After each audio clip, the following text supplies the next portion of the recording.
સુરત ઉત્તરાયણ વિસ્તારમાં ગુનાઓ પર અંકુશ લાવવા અને જાહેર વ્યવસ્થા જાળવવા ઉત્તરાયણ પોલીસ દ્વારા ખાસ ડ્રાઈવ ઝુંબેશ રાખવામાં આવી હતી।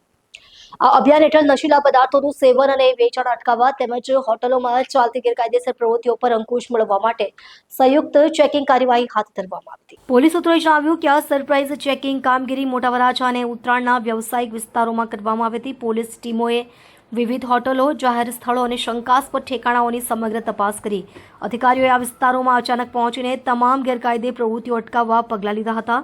પોલીસ અધિકારીઓએ કહ્યું કે આવી ચેકિંગનો મુખ્ય હેતુ નશીલા પદાર્થોના વપરાશથી થતી સામાજિક સમસ્યાઓ અને ગુનાઓ પર અંકુશ મેળવવાનો છે।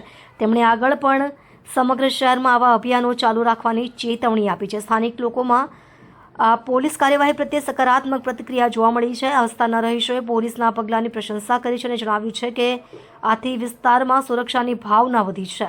આ ચેકિંગ દરમિયાન કોઈ પકડાઈ જવાની માહિતી સામે આવી નથી, પરંતુ પોલીસે ચેતવણી આપી છે કે ગેરકાયદેસર પ્રવૃત્તિઓમાં સંડોવાયેલા વ્યક્તિઓ વિરુદ્ધ કડક કાનૂની કાર્યવાહી કરવામાં આવશે।